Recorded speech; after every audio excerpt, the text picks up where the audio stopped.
बिस्मिल्लाहिर्रहमानिर्रहीम, अस्सलाम वालेकुम। पाकिस्तान के वज़ीर आज़म ने आज मईशत में बेहतरी के हवाले से कुछ ऐलानात किए हैं। मेरी तो हमेशा से ये राय रही है कि इमरान खान साहब को बेशक PDM की तश्कील हो जाए, कुछ भी जमातें सड़कों पर आ जाएँ, कुछ भी हो जाए, जरदारी साहब की भड़क से, बिलावल साहब की तकरीरों से, नवाज शरीफ साहब की धमकियों से कोई ख़तरा नहीं है। अगर ख़तरा है तो महंगाई से है, बेरोज़गारी से, मईशत के ख़राब हालात से है। आज के प्रोग्राम में हम दो सवाल रखेंगे। एक तो कि क्या फाइनली गवर्नमेंट ने इस चीज़ को ज़रा सीरियस लेना शुरू कर दिया है, क्योंकि अभी भी गवर्नमेंट तनकीद होती है कि सारी की सारी तवज्जो है ना वो बस इसी पर है कि इसको जेल में डालो, इसको चोर बोलो, इसको डकैत बोलो, और आवाम के हालात बेहतर करने पे उस अंदाज से तवज्जो नहीं है जैसे होनी चाहिए। आज खान साहब ने क्या ऐलानात किए और इसके क्या असरात होंगे। अगर वाकई इमरान खान साहब ने परफॉर्म कर दिया, गवर्नेंस बेहतर कर दी, तो फिर अपोजिशन का क्या होगा, क्योंकि अपोजिशन के पास फिर और इशू क्या रह जाएगा आवाम में सेल करने के लिए। क्योंकि मुझे ऐसा लगता है कि अगर इमरान खान साहब की परफॉर्मेंस निस्बतन भी ज़रा बेहतर रही होती, थोड़ी सी भी, तो अपोजिशन इस वक्त जो बहुत रेलेवेंट है वो इररेलेवेंट हो चुकी होती, एक। और दूसरा, पाकिस्तान पीपल्स पार्टी भी ज़ाहिर है इमरान खान साहब की गवर्नेंस पर उसे बड़ी तनकीद करती है, लेकिन खुद पीपल्स पार्टी को जो है वो गवर्नेंस के लिए मुसलसल इक़्तिदार मिला है सिंध में, और वफाक में भी मिलता रहा है बार बार। सिंध का सबसे बड़ा शहर है कराची, पाकिस्तान का सबसे बड़ा शहर है कराची, दुनिया के कई मुल्कों से बड़ा शहर है कराची। ट्रांसपोर्ट का सरकारी निज़ाम यहाँ पे कैसा है, ये सवाल गलत है, ये सवाल ही गलत है। किसी को अपने अमल का हिसाब क्या देते, सवाल सारे गलत थे, जवाब क्या देते। सवाल ही गलत इसलिए है कि सरकारी निज़ाम ट्रांसपोर्ट का है ही नहीं, एग्जिस्ट ही नहीं करता, मतलब है ही नहीं। ये दुनिया का एक वाहिद शहर है, इसका गिनीज बुक में नाम आना चाहिए कि यहाँ भत्ता, बोरी, लाशें, धमकी, कत्ल, फ़िरकावार, ये सब तो एग्जिस्ट करती, ट्रांसपोर्ट का निज़ाम सरकारी एग्जिस्ट ही नहीं करता। ये कराची के ट्रांसपोर्ट निज़ाम का नोहा आज पड़ा है किसी पाकिस्तानी TV चैनल ने नहीं, ब्लूमबर्ग ने। ये क्या मामला है? ये सारी जमातें जो हुकूमत पे तनकीद करती हैं, करनी चाहिए बिल्कुल, बैड गवर्नेंस पे, खुद क्या किया है और क्या नहीं किया और ऐसा क्यों है, इस पर हम बात करेंगे। प्रोग्राम के आखिरी हिस्से में हम ज़रा आपसे डिस्कस करेंगे दुनिया के सबसे ताकतवर तरीन आदमी के चुनाव की एक्टिविटी इस वक्त जारी है अमेरिका में, अमेरिका के सदर की। ज़रा कुछ दिलचस्प हक़ाइक़ बड़े सादा, मासूमाना, सहल अंदाज में आपके सामने रखेंगे हम US इलेक्शन से मुताल्लिक आखिरी सेगमेंट में, और फिर इंशाल्लाह रात 1 बजे से लेकर रात 3 बजे तक भी हम आपके साथ बराह रास्त मौजूद होंगे आज अमेरिकन इलेक्शंस पर ही, तबसरे, तज्ज़िये, इनसाइट्स वगैरह के हवाले से। क्या ऐलानात किए हैं खान साहब ने, ज़रा मई के हवाले से देखिए एक अक्स। बड़ी आज खुशी है कि हमने बड़ी सोच के और बड़ा डिलिब्रेट करके एक पैकेज लेके आए हैं। हमने फैसला किया है कि 1 नवंबर से जो स्मॉल और मीडियम इंडस्ट्री है उसके लिए जो भी इजाफी बिजली वो इस्तेमाल करेंगे उसको हम अगली 30 जून तक 50% कम रेट पे बिजली देंगे, और उसके बाद फिर हम रिव्यू करेंगे। लेकिन सारी इंडस्ट्री अगले 3 साल के लिए 25% कम रेट पे हम उनको इजाफी बिजली देंगे। ऑफ पीक आवर के ऊपर बिजली सस्ती दी जाती थी, सारा वक्त आप ये समझें कि सारा ऑफ पीक होगा। ये और इन समेत मजीद क्या इकदाम किए, उसके असरात क्या होंगे, जो मैंने मौजूद बताया, से बात करते हैं। ब्रेक के बाद बाकायदा आगाज़ करते हैं।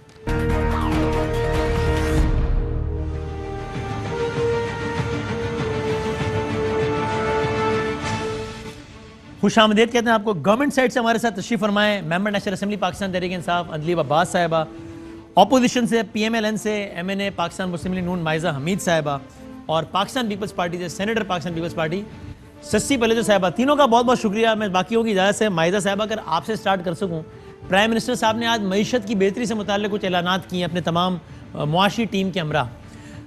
अगर ये वाकई डिलीवर कर जाते हैं, मईशत में बेहतरी के आसार नज़र आना शुरू हो जाते हैं, आम आदमी के हालात ज़िंदगी बेहतर होना शुरू हो जाते हैं, तो आम आदमी के लिए तो अच्छा है, लेकिन अपोजिशन के लिए तो ये डरावना ख्वाब नहीं है। इसलिए फिर आप सियासत किस पे करेंगे, फिर आप क्या बोलेंगे? अभी तो ये है ना कि भाई आटा इतने का है, रोटी इतने की है, बिजली महंगी, ये महंगी, तो ठीक है आप लोगों की बात लोग सुन रहे हैं, बिकॉज लोग वाकई परेशान हैं।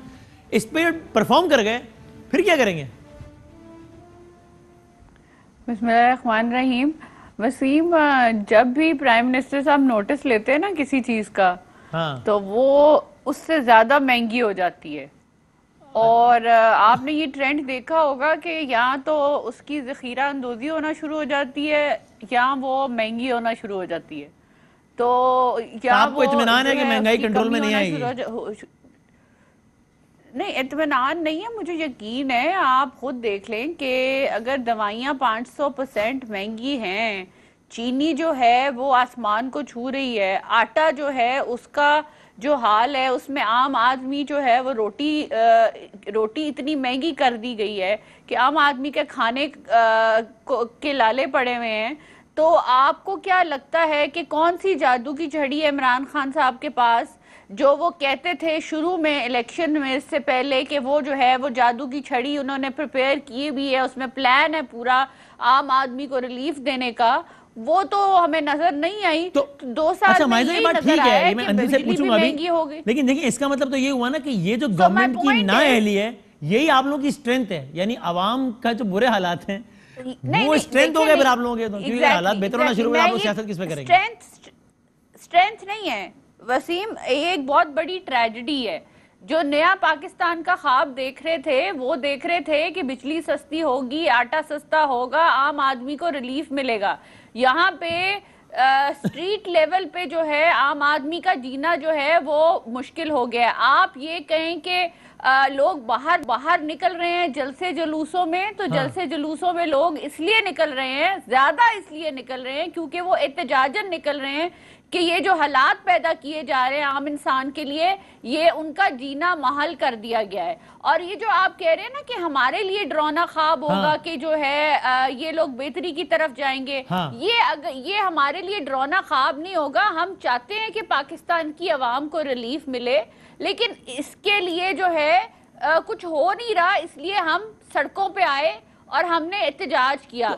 लेकिन डरावना ख्वाब इनके लिए बन चुका है पीडीएम के जलसे। अच्छा। और जो सारी पॉलिटिकल पार्टीज इकट्ठी हुई हैं और वो सारी जलसे कर रही हैं और वो अवाम की तर्जुमानी कर रही हैं, ये डरावना ख्वाब जो है ये इमरान खान साहब को ज्यादा डरा रहा है, ना कि उनकी परफॉर्मेंस।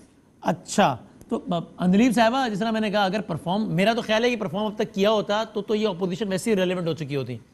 लेकिन ये जो माइजा कह रही है बात सही है, नोटिस प्राइम मिनिस्टर साहब ने लिया, बहुत अच्छी बात है, लेकिन जब नोटिस लिया है तब तक काम उल्टा ही पड़ गया है। वसीम शुक्रिया।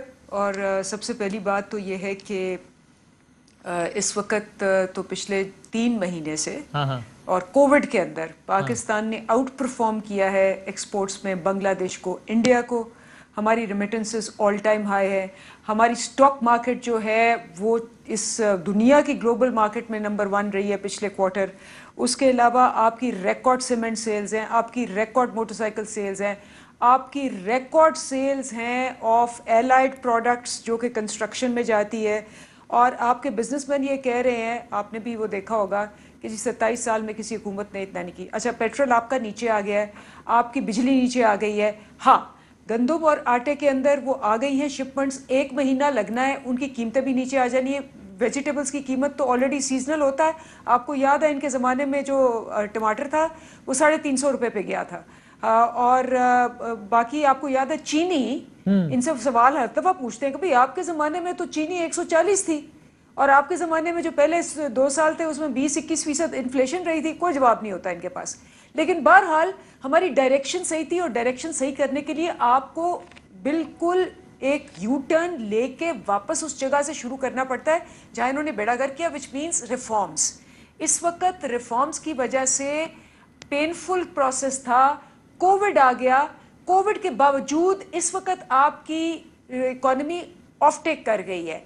अब जहां तक इनका ताल्लुक है, 2 मसले हैं, मैं इस पे रोशनी डालना चाहूंगी। ये जो पीडीएम है, पाकिस्तान डिस्ट्रक्शन मूवमेंट जो है, इन्होंने तो नाम डेमोक्रेटिक मूवमेंट रखा है, आपने डिस्ट्रक्शन कर दी।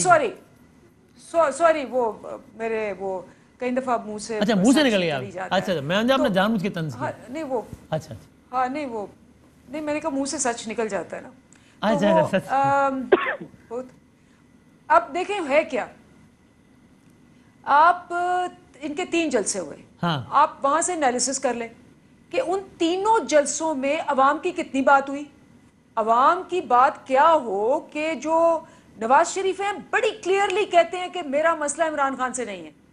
यानी मेरा मसला हुकूमत से नहीं है, मेरा मसला गवर्नेंस से नहीं है, मेरा मसला महंगाई से नहीं है, मेरा मसला सिर्फ उनको लाने वालों से है। उसके बाद वो कहते हैं आगे जाके कि यार जवानों, तुम बड़े अच्छे हो, तुम उठ के तो अपने जो तुम्हारे बॉसेस हैं उनके खिलाफ खड़े हो जाओ। तो वो आपको बगावत पे कर रहे हैं और फिर उसके बाद आप अयाज सादिक देखें, एक स्पीकर देखें किस तरह से, कितनी तकलीफ दे उनकी स्टेटमेंट है, और बड़े मजे से आज भी कह रहे हैं I am standing on my statement. बंदा फर्क है, मतलब वजीर खारजा को कह रही हैं, chief of the army staff नहीं, बाकी स्टाफ बिल्कुल वही है। यानी जो इंडिया को उन्होंने इंकरेजमेंट देनी थी और जो पाकिस्तान की एक विक्ट्री जो कि रिमार्केबल है, जिसपे इंटरनेशनल हमें क्लेम मिला, उस पे वो कहते हैं मैं स्टैंड कर रहा हूं। हाँ, बंदा मैंने वो नहीं कहा था, बंदा ये कि आप उनकी ज़हनियत देखें। अच्छा। और मरियम साहिबा, कल मैं प्रोग्राम में थी मंसूर अली खान के, मरियम साहिबा ने कहा कि इसको आप स्टैंडिंग ओवेशन दें। तो ये पाकिस्तान का पूरा इनका नैरेटिव है कि जी हमने इदारों को अटैक करना है, उनको लड़ाना है, और इसमें इमरान खान इनका मुकाबला नहीं है, गवर्नेंस इनका मुकाबला नहीं है।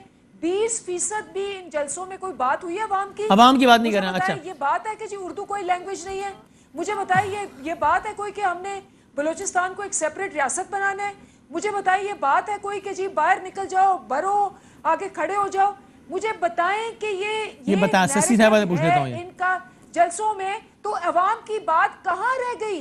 अवाम की बात बता दें भाई ससी बलोच साहब, अवाम की बात हो रही है जलसों में या खाली लीडरान की बात हो रही है? असेंबली में खड़े होके, असेंबली में खड़े होके याद सादिक साहब कह रहे हैं अवाम की बात नहीं कह रहे। बताएं जी ससी साहब। मैं आपको बताता हूं कि पाकिस्तान जो है वो कह रहा था कि अटैक हो जाएगा, और वो कांप रहे थे, और इंडिया जो है वो इतना हावी हो गया था हम पे।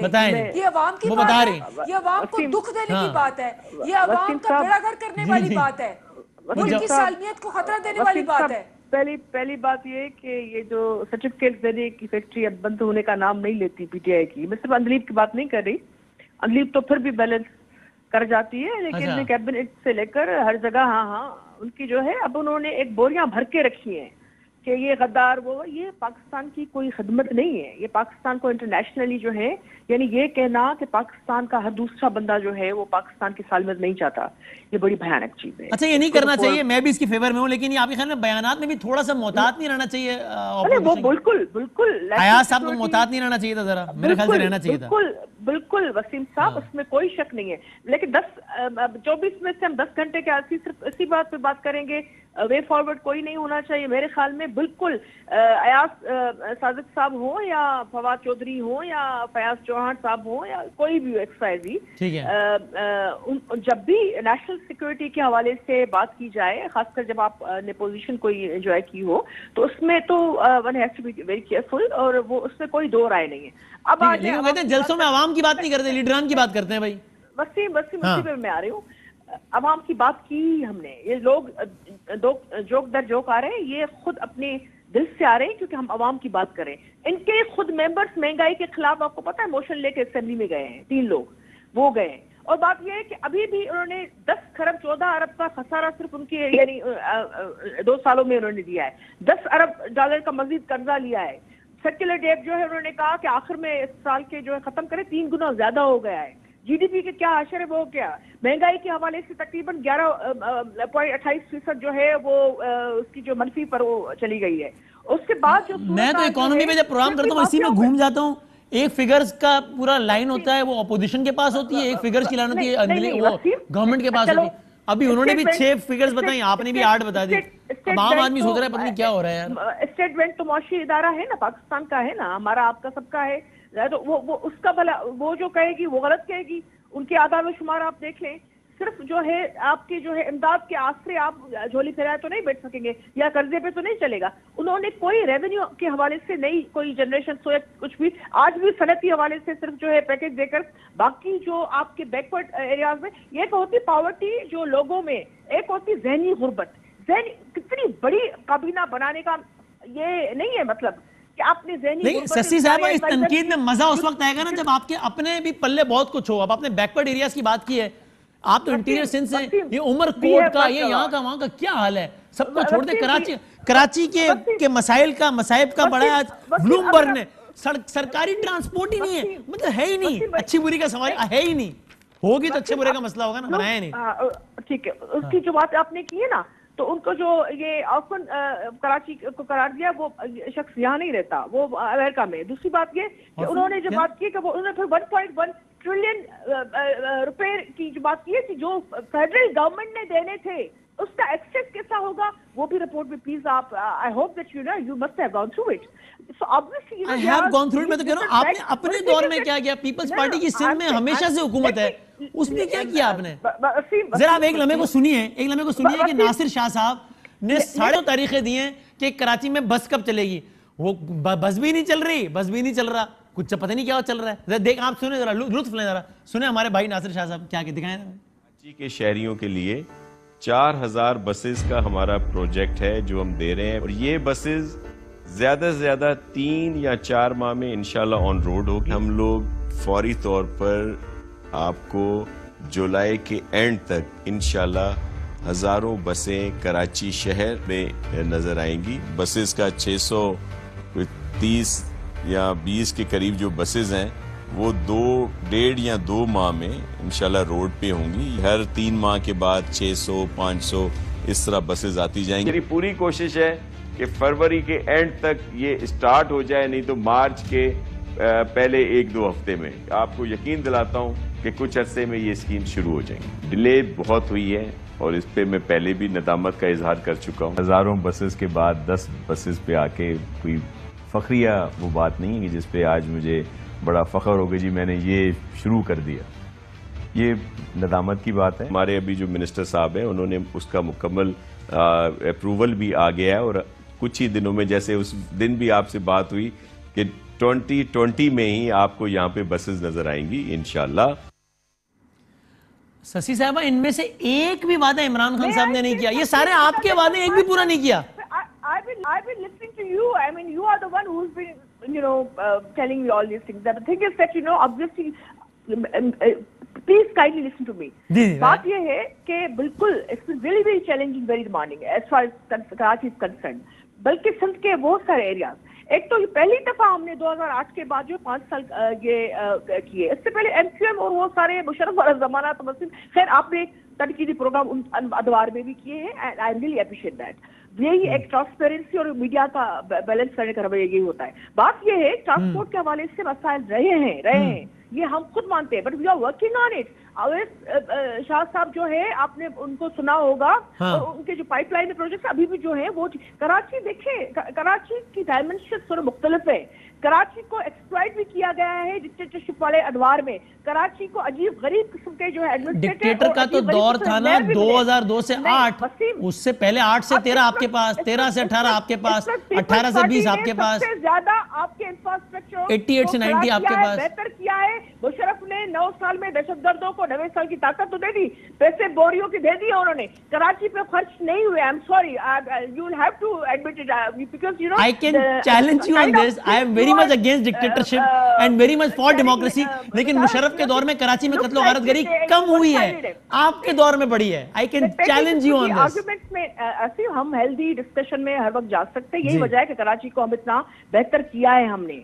वजीर आला साहब आपको हर वक्त कराची के रास्तों में, बल्कि जो सिंध के दूसरे शहर है, वो लोग जो है वो शिकायत करते हैं कि आपको वहां भी इतना टाइम देना चाहिए। वो अब वो उन्होंने शुरू भी किया है। अच्छा। वहां भी अब बरसातों के बाद तो मेरे ख्याल में हमारे लिए और भी चैलेंज बन गया है रास्तों को। चलिए क्विकली मुझे बताएं, फिर मैं आगे बढ़ता हूँ। बाकी यानी कराची का मुकाबला कर ले लाहौर से, इंटीरियर सिटी का मुकाबला कर ले इंटीरियर पंजाब से, क्या बेहतर है?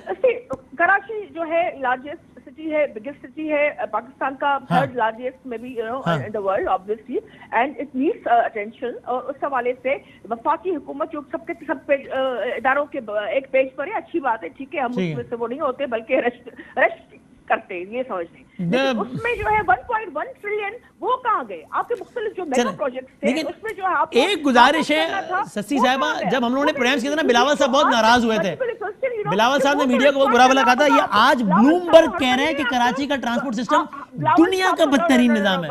ARY जीव नहीं कह रहा भाई, ये ब्लूमबर्ग कह रहा है। I would like to correct you here. Please correct मी। बिलावल साहब तो वो कायद हैं जो आपको हर महीने किसी न किसी बड़े प्रोजेक्ट का जो है वो लॉन्च करते हुए, इफ्तिताह करते हुए दिखाई देते हैं। ये प्लीज आप खुद वहां होते हैं, आपने खुद you been seeing it with your own eyes. NICVT का काम अच्छा है, उसकी मैं हमेशा तारीफ करता हूँ। ट्रांसपोर्ट का बहुत बुरा, उसमें हमेशा तनकीद कर, जो अच्छी चीज तारीफ होगी, बुरी पे तनकीद होगी, होनी भी चाहिए।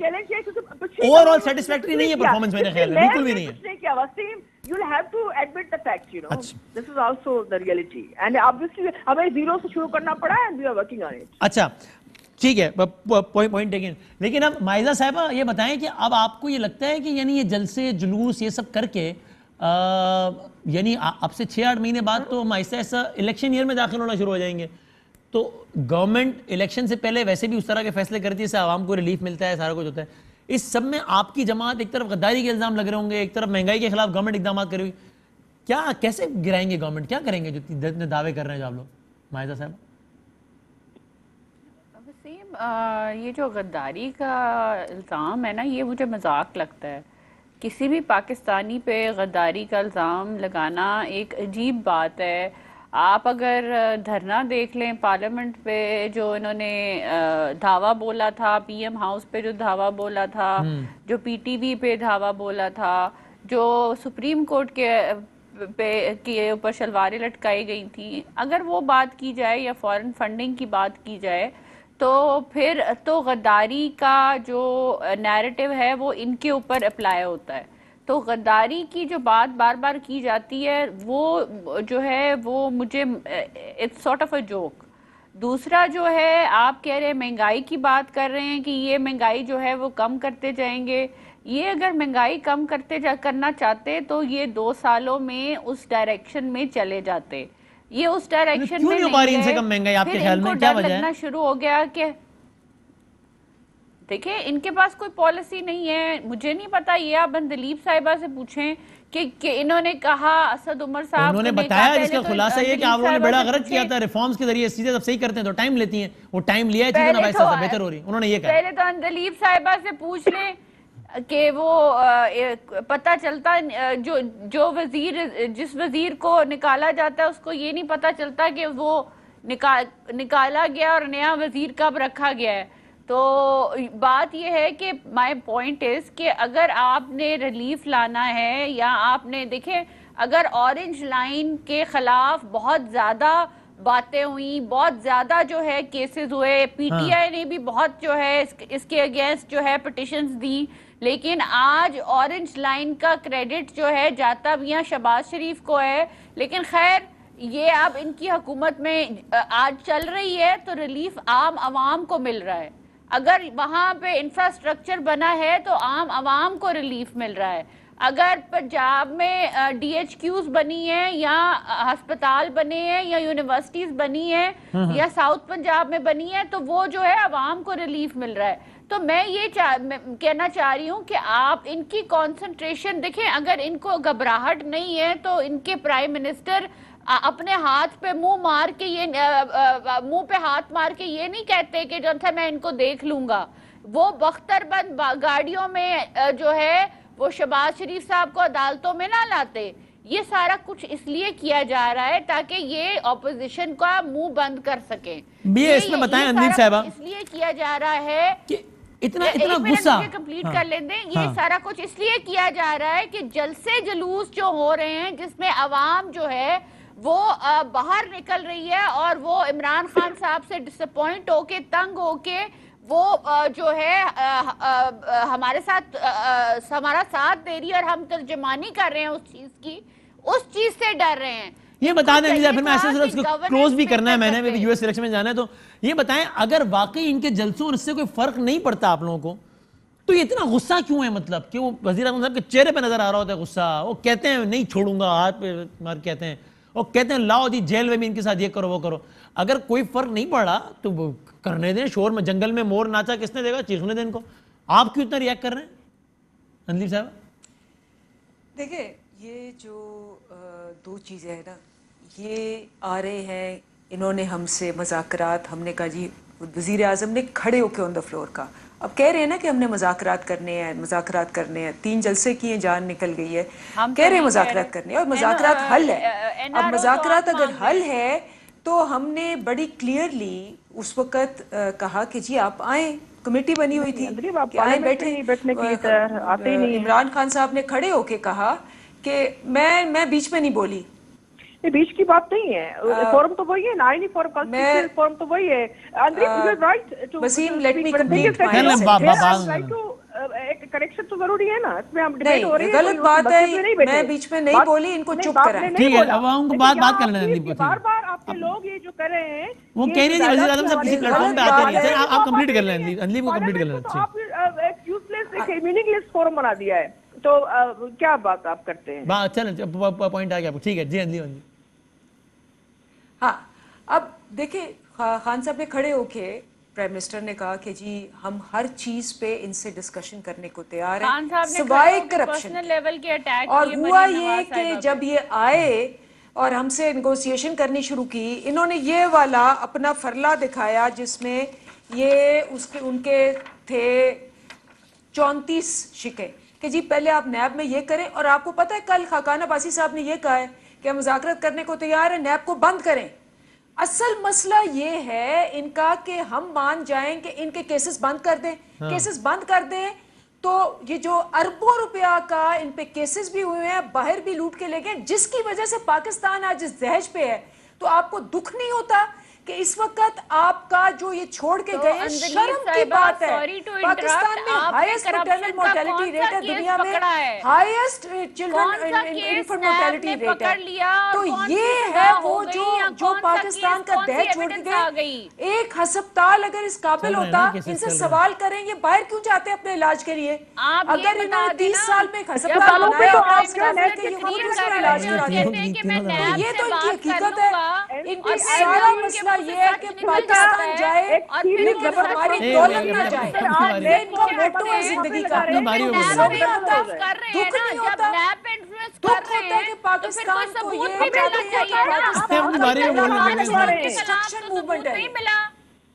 नहीं हमें दुख होता है, हॉस्पिटल्स पे छापे लगवा रहे हैं नैब को इस्तेमाल करके। माइजा लेकिन केसेस तो चल रहे हैं ना, अस्पताल क्यों नहीं बनाया? मंतकी अंजाम तक पहुंचेंगे। हमने बताया आपके लोग खुद यहाँ केसेस चल रहे हैं ना, मुझे बताइए क्यों जाते हैं? कितने लोगों को तुम लोग जेलों में डालोगे? पाकिस्तान में पैसा बाहर जा रहा है। हमें ये बता दो ना कि कहाँ कौन सा सबूत निकला करप्शन का? कोई जवाब नहीं आता। सबूत निकला नैब की तरफ से।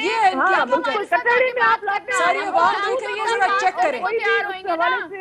भाई वो नैब ये बता रहा है कि शहबाज साहब के मसलन 2012 में मिसाल के तौर पे असासे इतने थे, 18 में इतने हो गए, 20 में इतने हो गए, वजारत आला के साथ असासे बढ़ते चले गए। वसीम साहब, फला मुलाजिम के अकाउंट में 3 अरब, फला के 6 अरब। करे ना तो गुस्सा ना आए तो क्या? ऑफ लॉ इससे गुस्सा आता है। करते हैं को डिस्ट्रक्शन आप मूवमेंट है। पहले भी आपने शहबाज शरीफ साहब को नैब में के हवाले रखा, हमजा शहबाज साहब अभी भी नैब के हवाले। और इस प्लेटफॉर्म पे आपके प्रोग्राम के थ्रू मैं कहना चाहती हूँ कि ऑपोजिशन लीडर का राइट बनता है कि वाली गाड़ी में आना चाहिए और आप जेल में रहना चाहिए, नेशनल असेंबली में आए।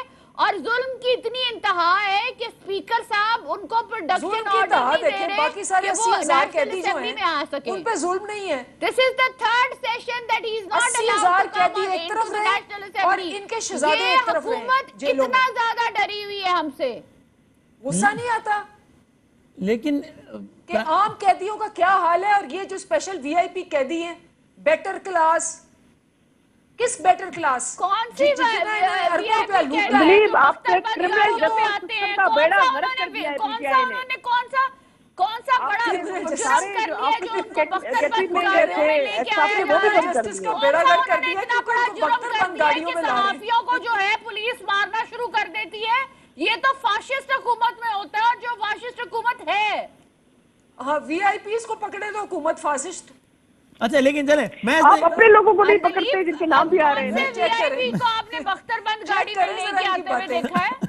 लेकिन भाई देखिए मुझे ऐसा लगता है, मैं वाइंड अप कर रहा हूँ इसको। इनके निकाब सारे भाई, लेकिन स्लिप्ट मुझे ऐसा लगता है अब इसकी बातें चेक करें कि एक तरफ खुद इमरान खान साहब को भी वजीर आजम सतह का बंदा खुद एक कैदी के बारे में उसको इंटरेस्ट नहीं रहना चाहिए कि इसको पंखा नहीं दो, इसको एसी नहीं दो, ये सारा कुछ सिस्टम अगर खान साहब खुद इन्फ्लुएंस करते तो गलत करते हैं।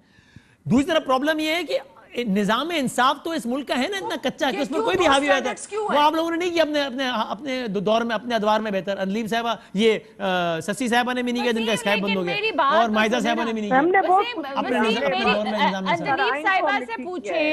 अंदलीब साहिबा से पूछें कि ये इमरान खान साहब का मनसब बनता है जिस में वो बैठे हुए हैं कि वो पर्सनल अटैक करें मरियम नवाज पे, वो पर्सनल अटैक करे ऑपोजिशन पे, अवाम का पैसा जो है मुंह पे हाथ मरियम का अपना पैसा जो है मैं देख लूंगा। ये जो मरियम सारे बेनिफिट्स ले रही है, खड़े हुए हैं जिस और जो सीट पे आप रही बैठे हैं, आप मेरी ये लंदन बताएं क्या यहाँ भी कि आप प्रॉपर्टी अवाम नहीं है। को रिलीफ क्या देने लगे हैं?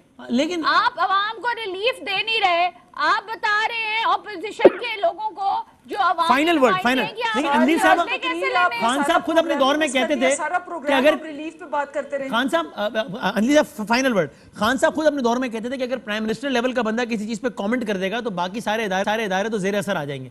अब अगर वजीर आज़म पाकिस्तान खुद कह देगा कि जेल में छोड़ना नहीं है शहबाज शरीफ को, फिर आईजी जेल खाना आजाद की क्या मजाल है कि वो अगर कोई सहूलत बनती भी हो तो दे। यानी मैं कह रहा हूं प्राइम मिनिस्टर साहब को इस तरह जब कोई बात कर देंगे तो फिर तो बाकी सारे वैसे ही अंडर इन्फ्लुएंस आ जाएंगे ना। खुद इमरान खान साहब ये कहा करते थे जो एक सिस्टम है उस पर चलने दें, आप तगड़ी प्रोसिक्यूशन कराएं और सजा दिलवाएं अगर शवाहिद है तो। अंदलीप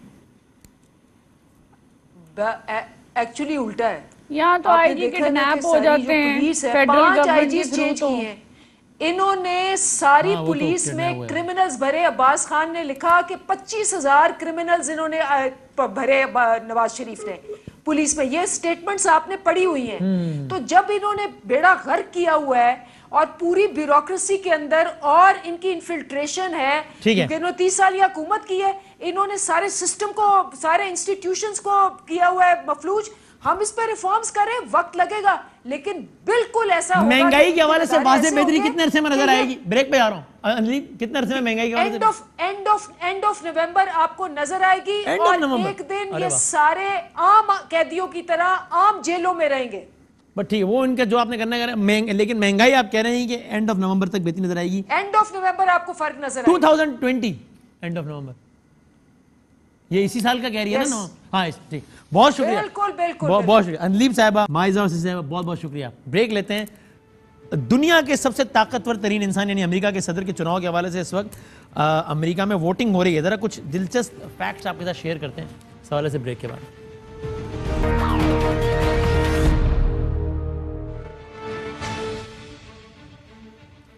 जनाब मेरे खुश आमदेद कहते हैं आपको। दुनिया का ताकतवर तरीन इंसान समझा जाता है अमेरिका का सदर, जिसके चुनाव के लिए इस वक्त अमेरिका की तमाम रियासतों में पोलिंग जारी है। इस हवाले से खुसूसी नशरियात भी होगी अभी रात 1 बजे से लेकर सुबह 3 बजे तक इंशाल्लाह। उसमें भी हमारे साथ रहेगा, उसमें हम ज़रा मुख्तलिफ लोगों से बात भी करेंगे। अभी ज़रा कुछ बुनियादी बड़ी बेसिक सी और कुछ इंटरेस्टिंग बातें सुन लीजिए।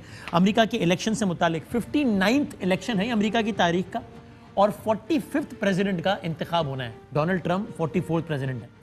2 पार्टी सिस्टम है अमेरिका में, डेमोक्रेटिक पार्टी है, रिपब्लिकन पार्टी है। डोनाल्ड ट्रंप की पार्टी है यानी रिपब्लिकन पार्टी और बराक ओबामा की पार्टी है डेमोक्रेटिक पार्टी। जाहिर है अमेरिका में जिस तरह हम कहते हैं ना पाकिस्तान में कि जनाब शख्सियात नहीं पार्टीज़ को मजबूत होना चाहिए, इसकी अमली मिसाल आप अमेरिका में देखते हैं। जाहिर है पाकिस्तान की जमहूरियत में सिर्फ 60 साल है और उसमें भी बार बार आमरीतें आती रही हैं। वहाँ की जमहूरियत तकरीबन 225 साल पुरानी है, तो इसका इससे भी ताल्लुक़ है।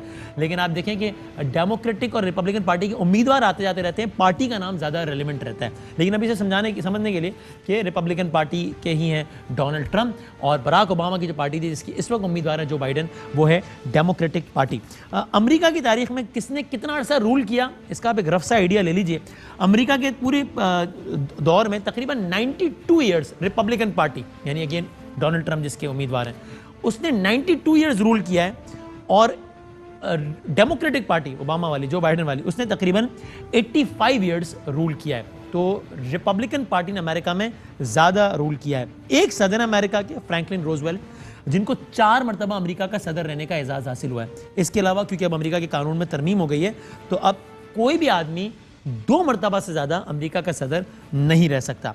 अब आप आ जाइए इन इलेक्शन पर जो कि इस वक्त जारी हैं, कौन जीतेगा कौन हारेगा इस हवाले से ज़ाहिर है प्रेडिक्शंस भी जारी हैं। पहले तो आपको बता दूं अमेरिका के एक बड़े मशहूर हिस्टोरियन हैं, अमेरिकन यूनिवर्सिटी के प्रोफेसर हैं, जिनकी कोई भी प्रेडिक्शन 1984 से आज तक गलत नहीं हुई है, जिन्होंने प्रेडिक्ट किया है कि अब कौन जीतेगा अब कौन जीतेगा। 1984 से उनकी सारी प्रेडिक्शन बिल्कुल ठीक साबित हुई हैं। इन्होंने प्रेडिक्ट किया है और इन्होंने 2016 में ट्रंप की भी विक्ट्री प्रेडिक्ट की थी। वो ये प्रेडिक्ट कर रहे हैं कि डोनाल्ड ट्रंप अमेरिका के सदर नहीं रह पाएंगे, डोनाल्ड ट्रंप हार जाएंगे इस दफ़ा। इस दफ़ा के इलेक्शन में डिफरेंट क्या है, अजीब। इस दफ़ा के इलेक्शन में एक सबसे बड़ा एक जो मुख्तलिफ फैक्टर है वो ये है कि तकरीबन 10 करोड़ अफराद, तकरीबन 100 मिलियन अफराद इलेक्शन से पहले, क्योंकि अमेरिका में फैसिलिटी होती है कि आप कुछ मखसूस पोलिंग स्टेशंस पर इलेक्शन से 2-3 हफ्ते पहले ही जाकर वोट डाल सकते हैं या बैलेट के जरिए भी बाय मेल भी वोट डाल सकते हैं। तो तकरीबन 10 करोड़ अफराद ये काम पहले ही कर चुके हैं। ये 10 करोड़ कितने होते हैं? अमेरिका के पिछले इलेक्शन में, पूरे इलेक्शन में जो वोट हुए थे पूरे, वो थे तकरीबन 14 करोड़।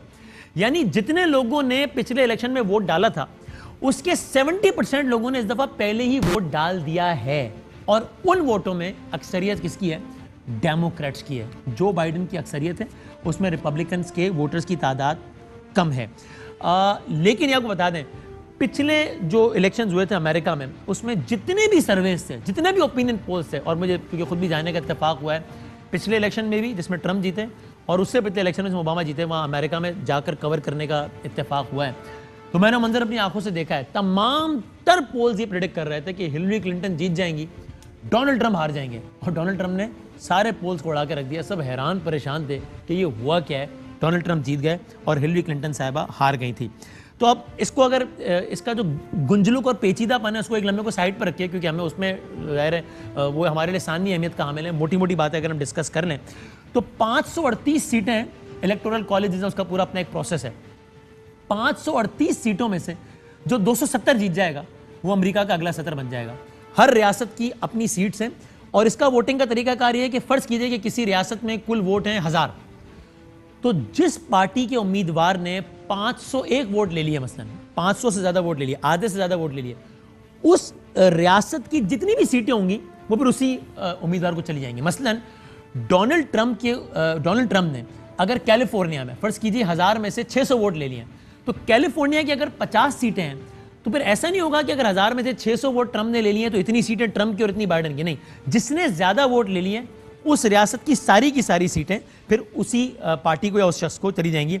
ये अमेरिका का सिस्टम इस तरीके से होता है। इसलिए यह भी मुमकिन है कि कोई एक ऐसा उम्मीदवार हो जिसने असल में ज्यादा वोट लिए हो लेकिन सीटें कम हो और वो इलेक्शन हार जाए। और ऐसा हुआ है। क्या आप जानते हैं 2016 के इलेक्शन में हिलरी क्लिंटन ने डोनाल्ड ट्रंप से 2.8 मिलियन वोट ज्यादा लिए। 28 लाख अमेरिकन ने ज्यादा वोट दिया, 28 लाख ज्यादा अमेरिकियों ने वोट दिया हिलरी क्लिंटन को बनिस्बत डोनाल्ड ट्रंप के। लेकिन चूंकि सीट जो है वो ज्यादा डोनाल्ड ट्रंप के पास थी, इसलिए डोनाल्ड ट्रंप अमेरिका के अगले सदर बन गए। टर्न आउट पिछले इलेक्शन में था तकरीबन 56% और इस इलेक्शन में ऐसा लगता है कि उससे कहीं ज्यादा, तक कम से कम 65% ये टर्न आउट रहेगा। जिस तरह मैंने कहा 270 सीट्स चाहिए होती हैं जीतने के लिए 538 में से। ट्रंप ने कितनी जीती थी लास्ट टाइम? 304 और हिलरी क्लिंटन के पास आई थी 227।